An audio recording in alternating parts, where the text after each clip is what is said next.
하나님의 말씀 데살로니가 전서 4장 13절로 18절, 지난주와 동일한 본문이지만 내용은 전혀 다르게 나타날 겁니다.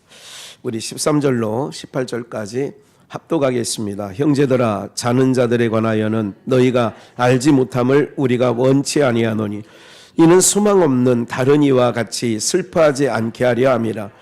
우리가 예수에 죽었다가 다시 사심을 믿을진대 이와 같이 예수 안에서 자는 자들도 하나님이 저와 함께 데리고 오시리라.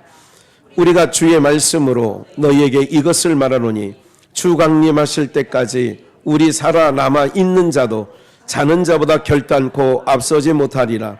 주께서 오령과 천사장의 소리와 하나님의 나팔로 친히 하늘로 쫓아 강림하시리니 그리스도 안에서 죽은 자들이 먼저 일어나고 그 후에 우리 살아남은 자도 저희와 함께 구름 속으로 끌어올려 공중에서 주를 영접하게 하시리니 그리하여 우리가 항상 주와 함께 있으리라. 그러므로 이 여러 말로 서로 위로하라. 아멘. 오늘은 부활 프로그램이라고 하고, 사실은 이 말씀을 내년 부활 주일날 전할까도 생각을 해봤습니다. 그런데 오늘 여러분들과 함께 말씀을 나누면서 우리가 주의 말씀이 힘이 되고 주의 말씀이 위로가 되고 주의 말씀이 빛이니까 말씀이 빛이고 또 생명이에요. 말씀이 빛, 생명. 이게 요한복음 1장에 그렇게 나오는 거죠. 태초에 말씀이 있었는데 그 안에 생명이 있었다. 이것은 사람들을 비추는 빛이었다. 그러니까 같은 거예요. 말씀, 하나님은 말씀이시잖아요. 그리고 그 안에 생명이 있어요. 그는 빛이세요. 그걸 받는 우리들은 동일한 역사로 우리가 동일한 역사라는 것은 그렇게 하나님 안에 거하며 하나님의 백성을 삼아주신 것은 그 모든 것을 우리 가운데도 허락해 주셨으니까 그런 거죠. 그럼 부활 프로그램이라는 내용이 뭐냐면 이런 거죠.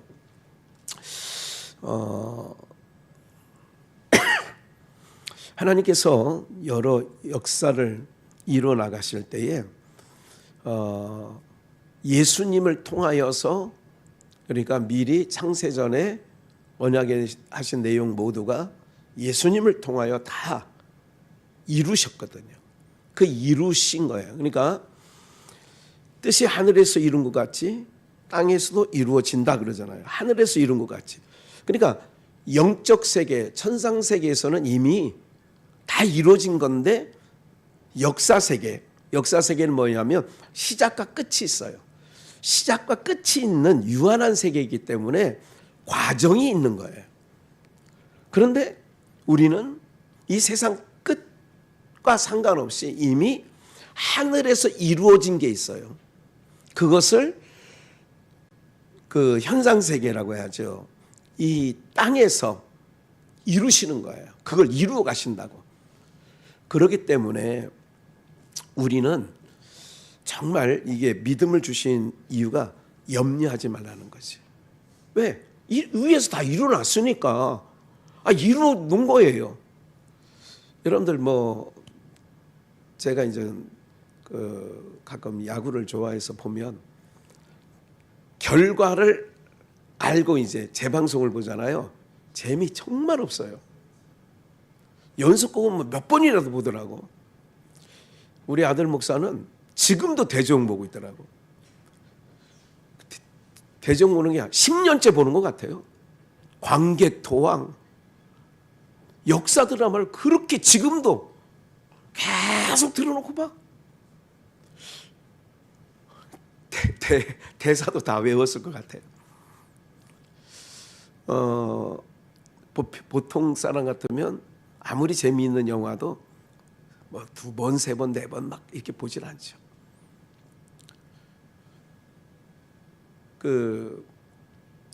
그런 부분들이 있는데 오늘 우리가요 이런 모든 것들 가운데 드라마나 영화나 스포츠나 결과를 알고 나면 어떻게 재미없다는 얘기가 뭐냐면 알고 나면, 결과를 알고 나면 세상 거는 재미가 없어. 근데 우리도 현상 세계는 시간과 공간이기 때문에 시간의 개념으로 어제가 있고 오늘이 있고 내일이 있어. 근데 우리는 지나간 과거의 일은 기억할 수 있어요. 앞의 일은 몰라. 모르지만 하늘에서 다 뭐 해놨다고요? 이뤄놓은 거예요. 부활이라고 하는 프로그램. 이건 뭐냐면 예수님을 통하여 부활이 어떻게 될 것인가를 우리에게 보여주시는 거예요. 예수님을 통하여 우리에게. 그러므로 확신을 얻게 하는 거죠. 그래서 말씀을 듣게 되면 확신이 와요. 아, 우리도 이렇게 되어지는구나. 그런 감각을 가지고 13절 말씀을 보면 13절 형제들아 자는 자들에 관하여 이 잔다를 하잖아요.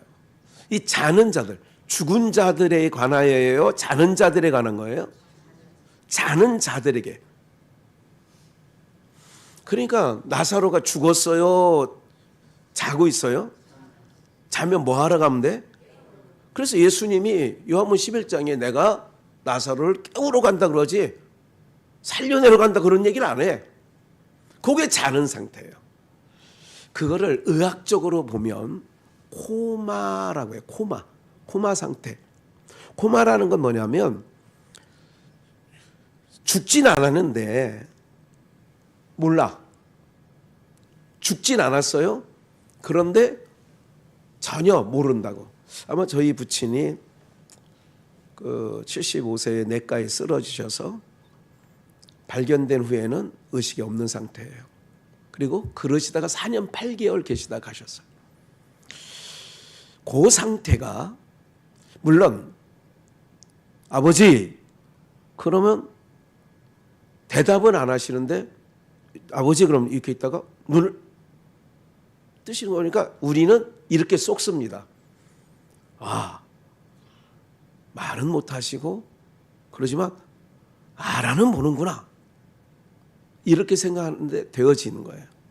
그리고 때로는 눈물도 흘리죠. 그러니까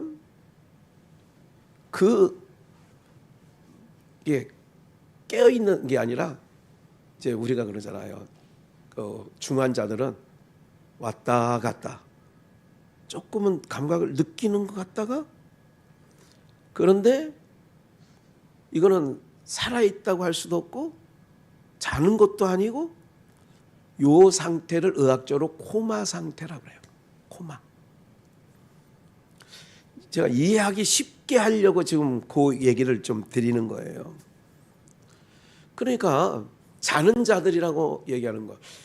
언젠가도 제가 설교하면서 그런 얘기를 기억나실 것 같아요. 감자를 씨감자가 있어요. 감자 씨감자는 뭐 한다고 그래요? 재운다 그래요. 이건 농사를 짓는 사람들 얘기예요. 농사 얘기지 이건 일반적인 사람들 잘 몰라. 재운다. 왜 재우냐? 그 안에 뭐가 있냐면 생명이 있어요. 그래서 이듬해 감자 3월에 심어 4월에 심어 3월? 3, 4월에 심죠. 그래서 6, 7월 하지 감자로 해서 그때 캐는 거예요. 네. 그리고 재를 묻혀서 사실은 지금은 뭐 재가 없으니까 뭘 묻히는지 모르겠네. 그거에 관한 약품이 있다. 그걸 안 하면 지렁이나 이런 것 군뱅이들이 다 파먹어요. 그래서 재를 묻히면 그것이 이제 어떻게 그 보호가 돼. 그 벌레들로 하여금 씨감자니까 보존하려고 옛날에 참 지혜로웠어요 사람들이.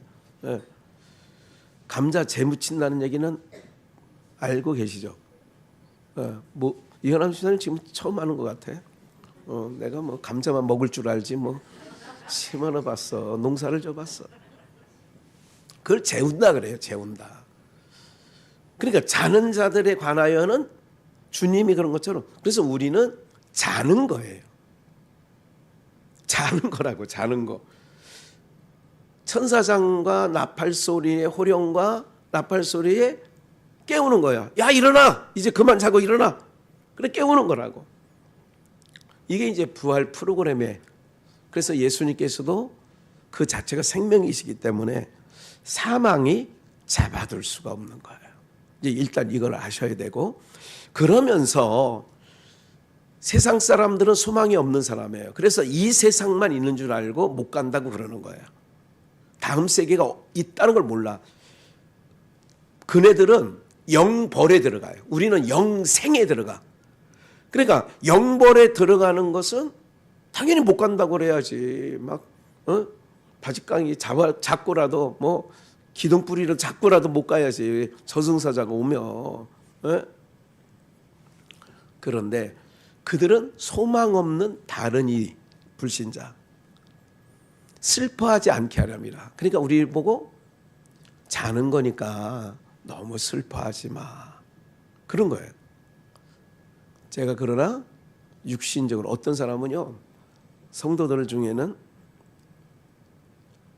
야, 너희 아버지 막 죽었다, 애들이 막 울으니까 야단쳐. 엄마가, 야, 울지 마, 천국 가셨는데 왜 울어?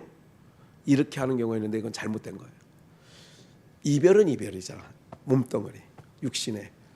울죠. 슬퍼해야죠. 작별해야죠.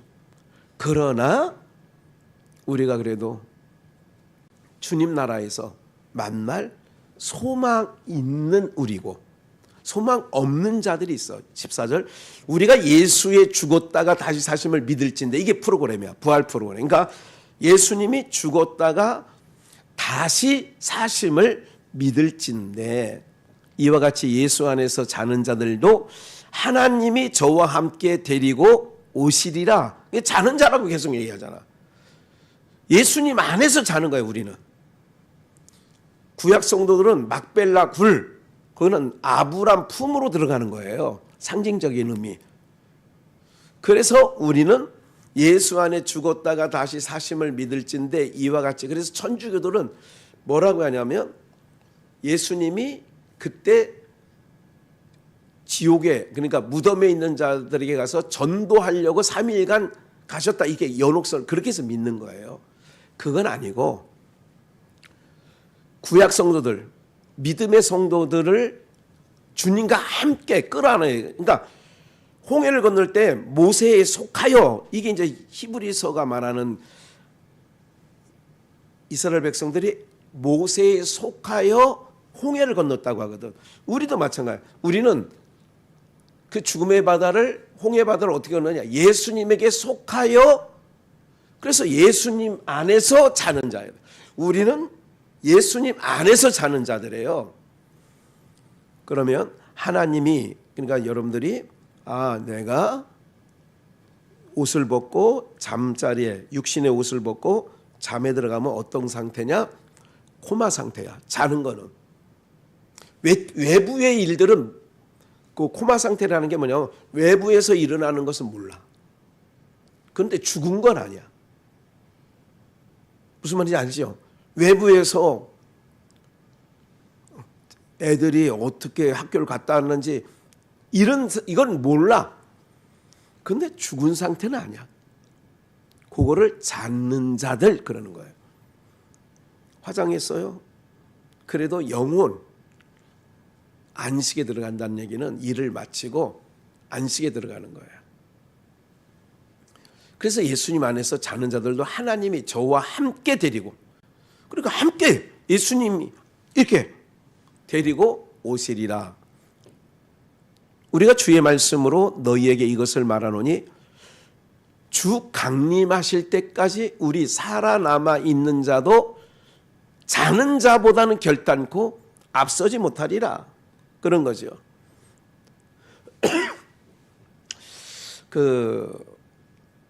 잘 보세요. 요 얘기를 하면서 잠깐 한 얘기를 좀 하겠는데, 에벨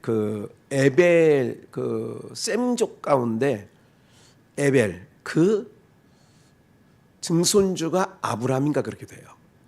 그렇게 에벨이 있어요. 에벨, 이건 창세기 9장 족보에서 나오는 거예요. 창세기 9장 5장 족보는 가인의 계열과 아벨의 계열, 셋의 계열이 나오고 9장 족보는 다 죽었잖아요. 물심판으로.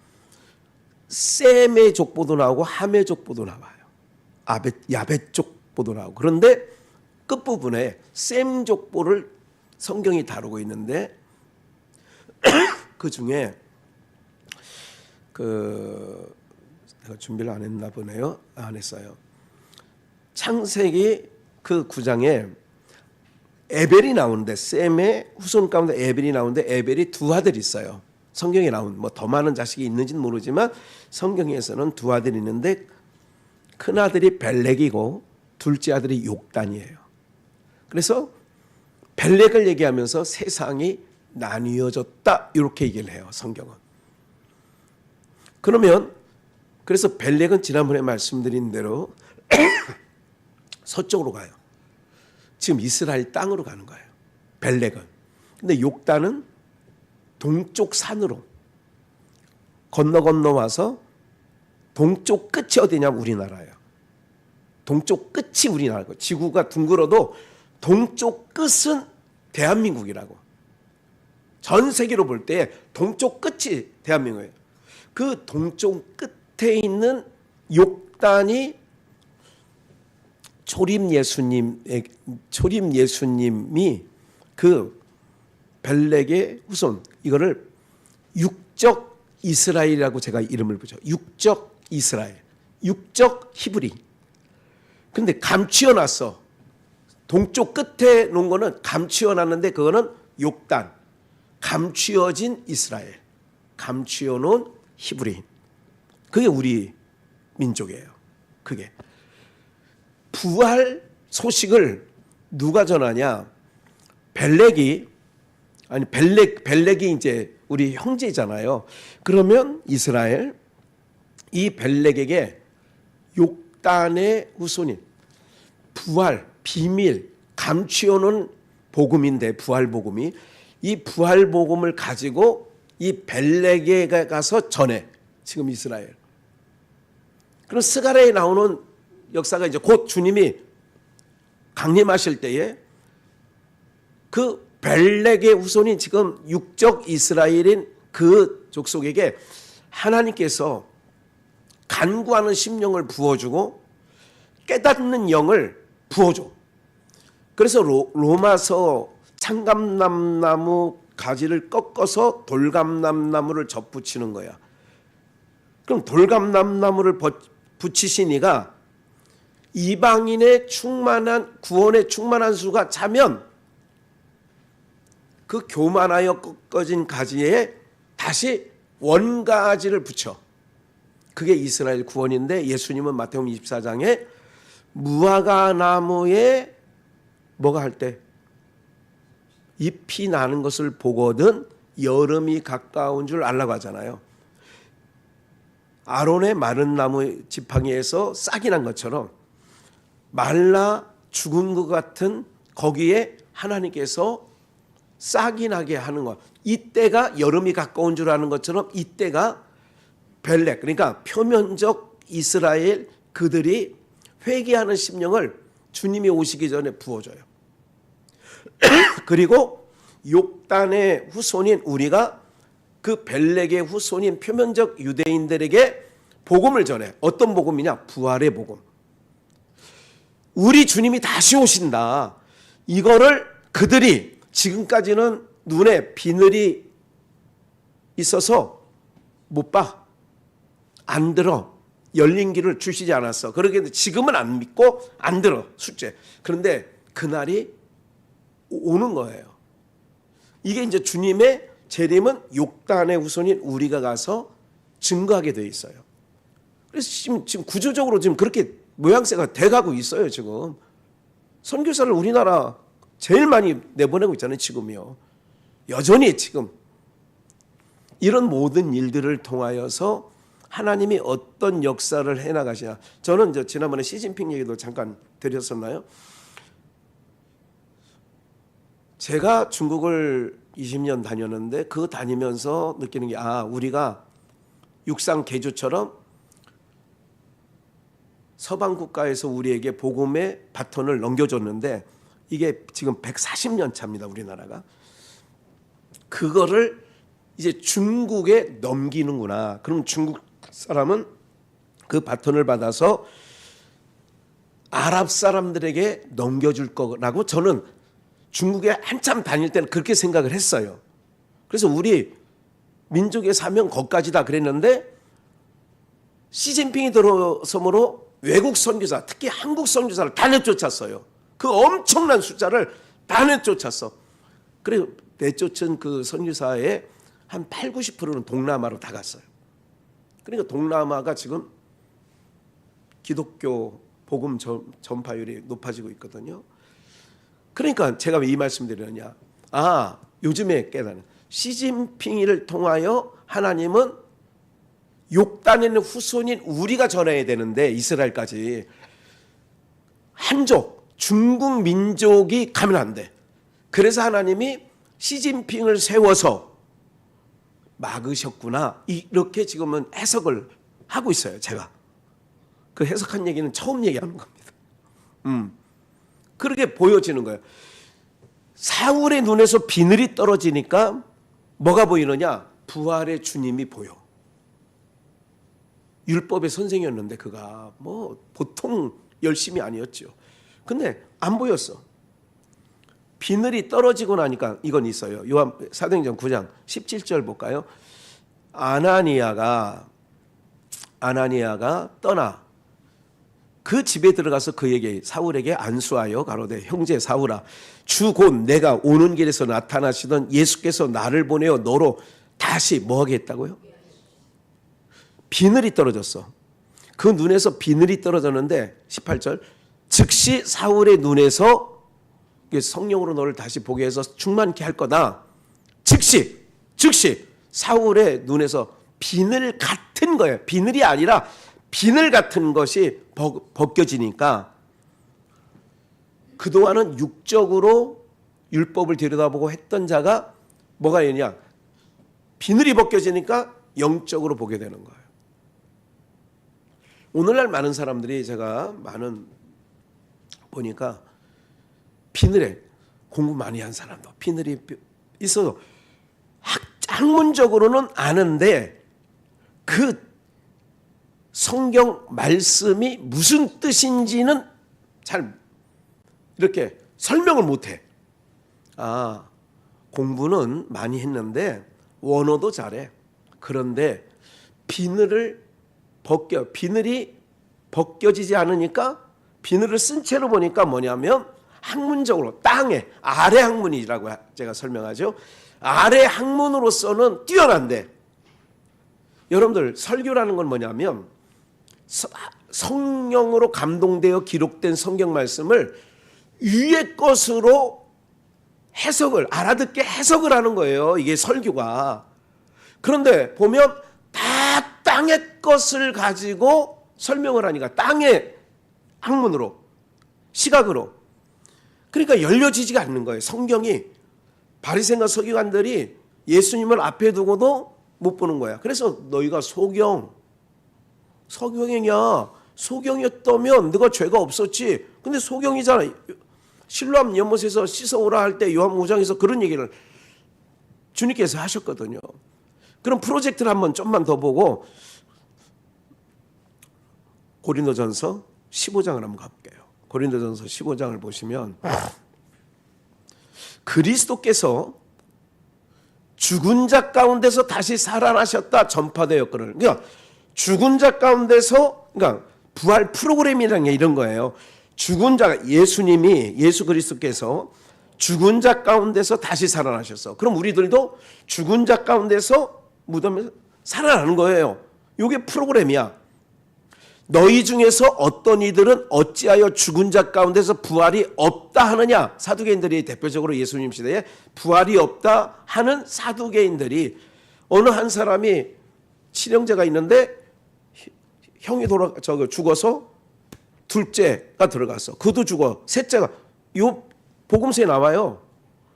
사두개인 질문 가운데 그러면 마지막 때는 누가 이 여인의 남편이 되겠느냐고 사두개인이 물어요. 그들은 부활을 안 믿어. 여호와 증인은 이 땅에서 천년 저거 한다고 그래요. 그런데 그게 아니고, 그래서 예수님께서 그러잖아요. 어찌하여 죽은 자 가운데 부활이 없다 하느냐? 만일 죽은 자의 부활이 없으면 그리스도도 다시 뭐 하지 못했어. 그러니까 부활이 있는 거야. 그리스도가 살아나는 거 알잖아. 그게 부활이 있는 거야. 얘기한 거야. 로마서 그 본문 밑에 6장 2절. 로마서 6장 2절. 만일 우리가 그리스도와 함께 뭐 했으면 또한 그와 함께 뭐 할 줄도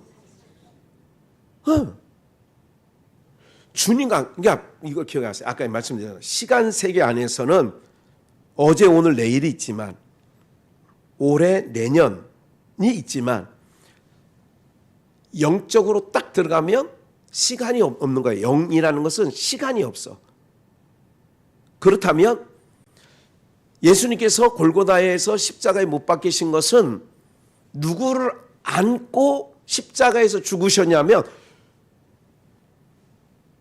아벨의 피로부터 그렇게 시작하니까 히브리서 11장에서는 그 아벨로 시작하여 앞으로 주님 다시 오실 때까지 창세전 어린 양의 생명책에 기록된 모든 자들을 안고 십자가에서 죽으신 거예요. 그러니까 그 주님이 2000년 전 십자가라고 생각하면 안 되고 2000년 전 주님이 십자가에 달릴 때 우리도 함께 죽었어.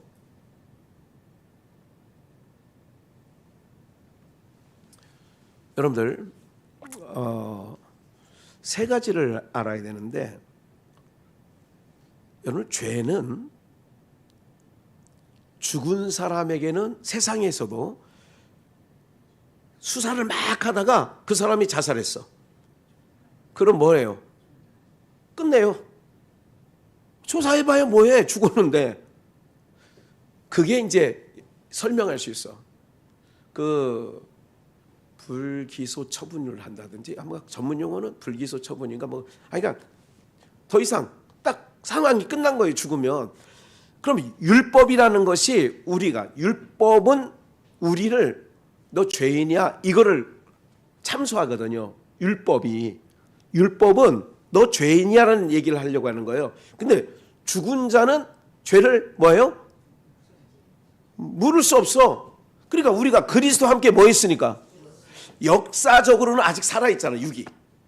그런데 내용적으로는 예수님이 십자가에 달리는 순간 우리도 그리스도와 함께 죽었기 때문에 율법이 너 죄인이다 할 수 있어요, 없어요? 없다니까.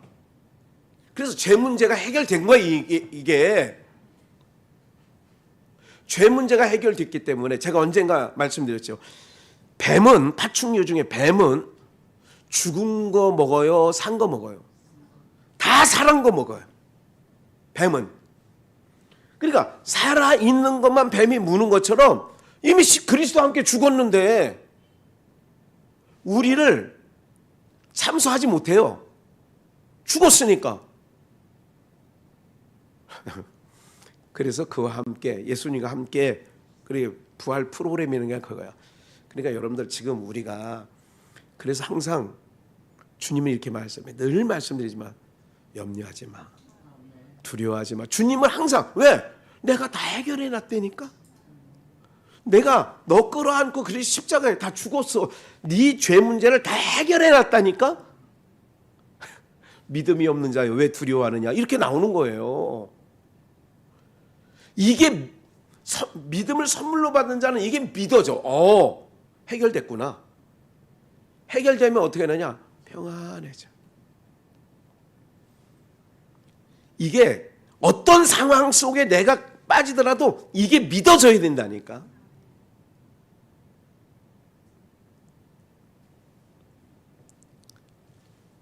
9절 그리스도께서 죽은 자 가운데 사셨음에 다시 죽지 아니하시고 사망이 다시 그를 봐요. 사망이 다시 그를 뭐하지 못해요?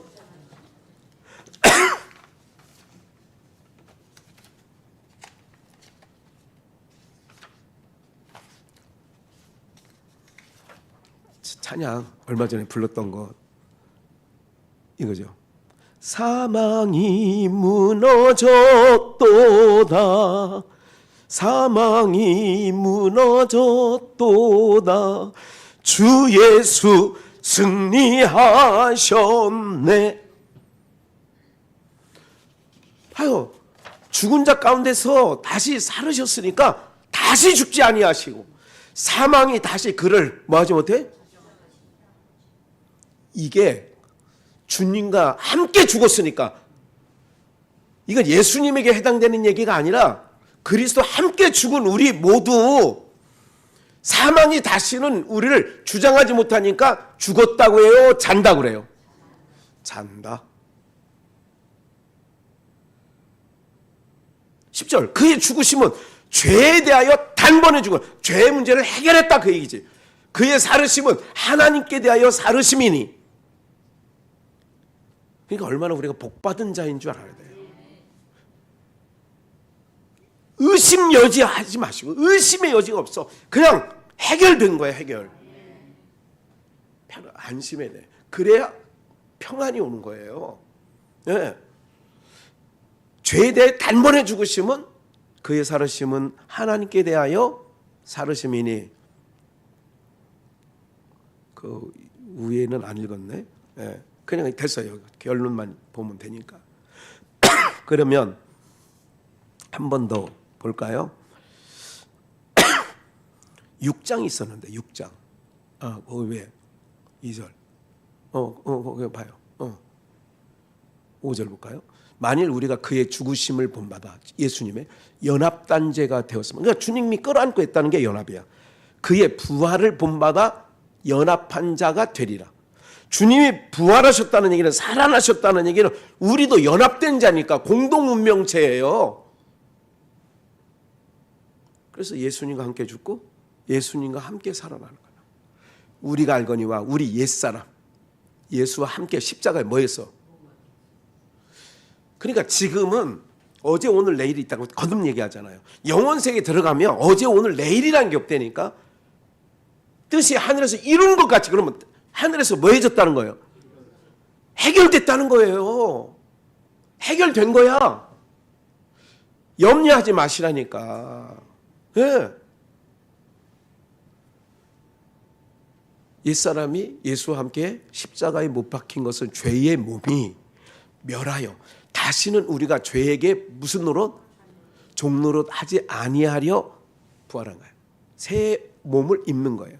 죽은 자가 죄에서 벗어나 릅다심을 얻었음이니라. 얻었다 이거야.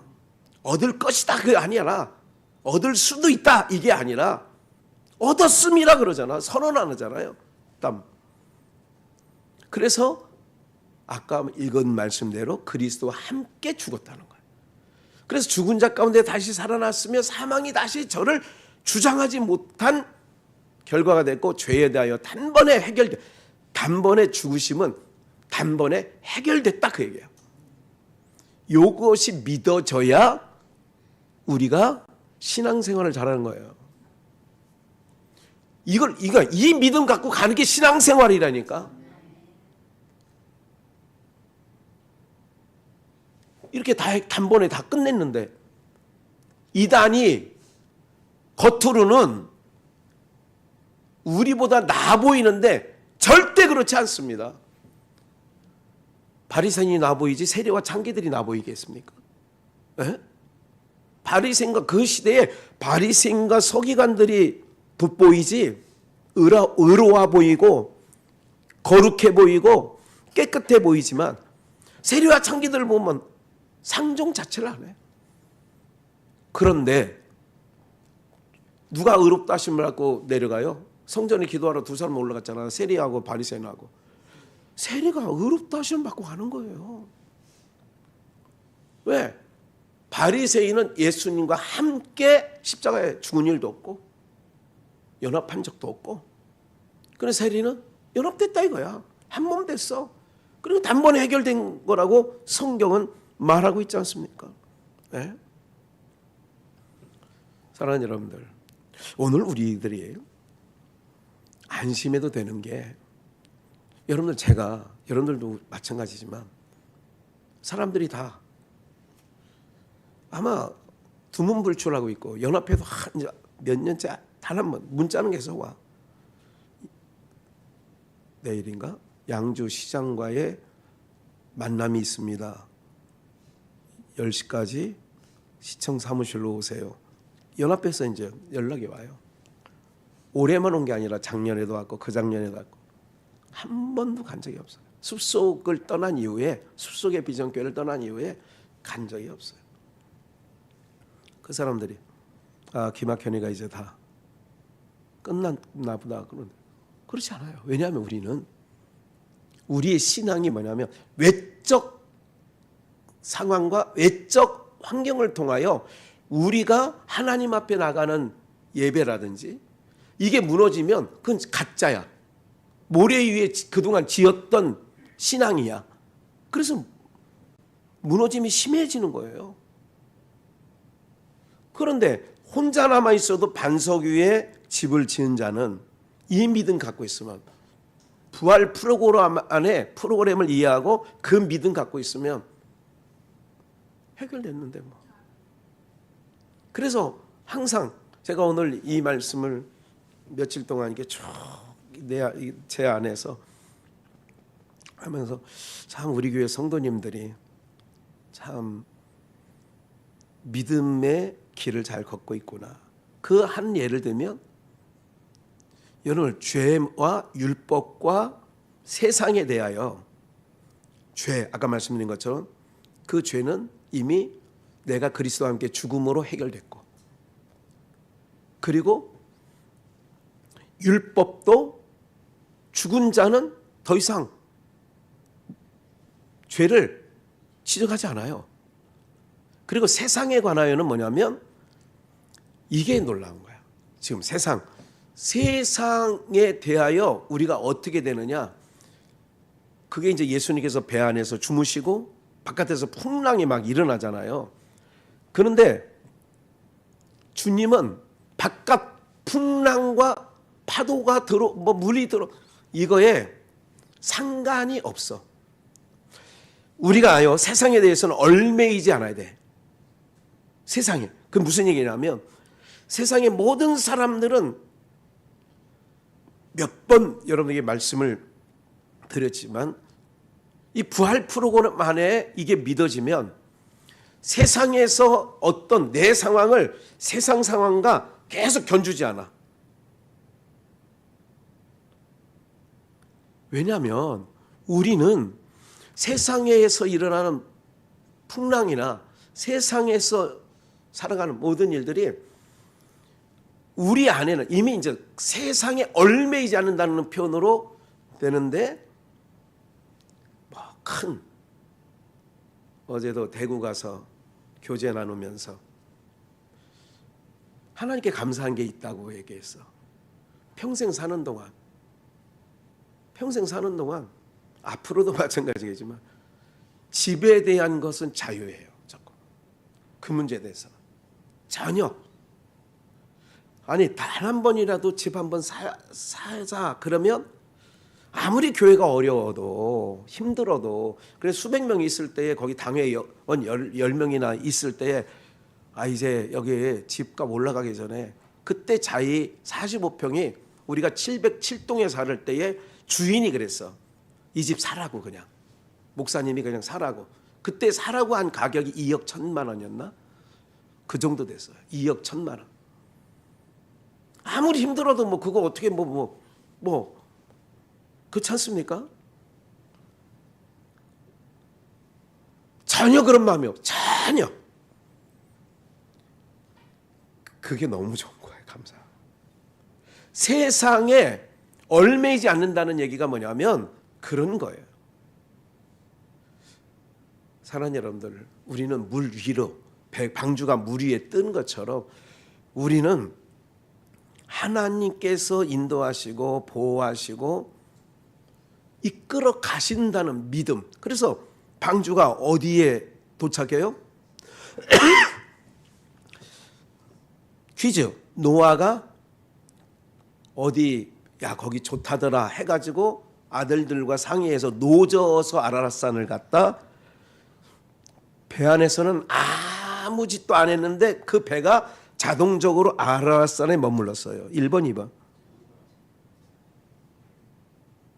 아라랏산에 딱 머무는 거예요.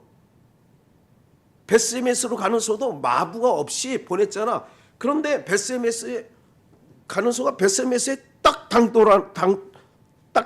도착하는 거예요. 그럼 뭐예요? 위에서 이미 뜻이 하늘에서 이루어진 것 같이 내가 천국 갈 건가 안 갈 건가 의심하지 말라고요. 하늘에서 뭐 해놨으니까? 이루어놨다니까. 하늘에서 이루어놨다니까. 그래서 땅에서 예수님이 마지막 하신 말씀이 땅에서 뭐라고 했어? 이뤘대잖아. 하늘에서 이룬 것을 땅에서 예수님이 몸으로 풀어냈어. 우리가 안 되는 걸 율법이든 이게 다 이뤘대잖아. 그럼 우리가 가져야 될 태도는 뭐냐면, 그래서 제가 말씀대로 막 휴태하고 막 이게 몸에 배우는 사람들은요, 내가 이런 얘기를 계속 했는데도 거기서 못 벗어나. 거미줄에 걸린 하루살이처럼 못 벗어나. 얘기할 때는 목사님 얘기를 들어보니까 좀 자유해졌어요. 조금 편안해졌어요. 그랬는데 다시 돌아가 거길로. 갈라디아 어리석은 사람들처럼. 이게 너무 저는 항상 꿰는 자가 어떻게 꿰는지 아세요? 구원은 목사님 말대로 예수님 십자가의 보혈의 피로 구원은 받았지만 그래도 우리가 행동의 모본을 보이고 맞아. 근데 그 모본이 뭐냐면 공자야. 공자 되자는 거야. 우리가 여기서 그렇게 살아가야 된다는 얘기를 하는 거예요. 너 전혀 아니죠. 노아가 포도주를 자시고 뭐 했다? 옷을 벗었다는 게 점잖게 하시네. 벌거벗었다. 충청도 말로 하면 깨댕이 벗었다. 벌거벗었다. 저는 비늘이 떨어지고 나서 그걸 봤어요.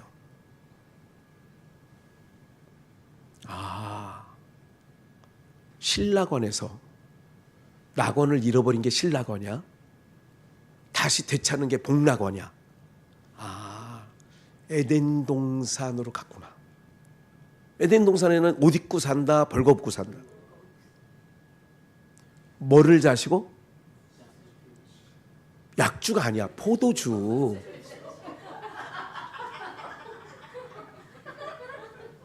약주 먹으면 그렇게 되면 그거는 술 취한 거야. 근데 포도주를 자시고, 포도주가 뭐야? 예수 그리스도의 피 아니야. 그게 나는 포도나무라잖아. 예수님으로 방주, 구원을 맛본 자는 어디로 가야 돼? 낙원으로 가야 되는 거지. 그러니까 그 낙원은 벌거벗고 산다니까, 포도주에 취해서. 이게 보여지는 거야. 이건 어디도 없습니다, 이 해석은. 제가 단언해요. 지구상에 없어, 이 해석은. 장로님 약주 먹으면 안 되고 포도주 드셔야 돼요. 포도주. 그 옛날 그 시골 할아버지가 야 약주 받아와라 그래서 이제 지금 그 생각한 거지.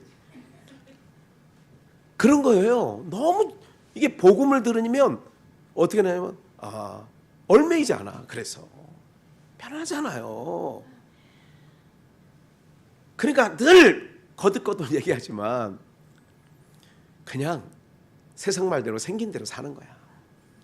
그냥 농사 짓는 사람 농사 짓는 대로 살고, 이렇게 사는 사람은 이렇게 사는 거야. 그냥 살다가 이 옷 벗으면 하늘에서 이뤘잖아. 땅에서도 이제 이뤘잖아. 해결했잖아. 해결해놨으니까 어떻게 된 거야? 그냥 창세전 어린 양에 농명된 우리는 그냥 하나님 나라 가는 거예요. 조금 더 염려하지 말라니까. 의심하지 말라고 하잖아. 의심하는 이게 딱 믿어지면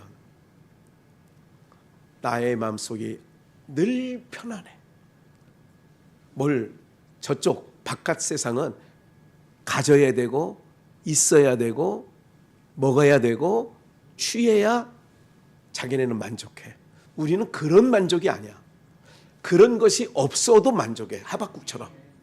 없을지라도 나는 여호와로 인하여 기뻐하고 즐거워한대잖아.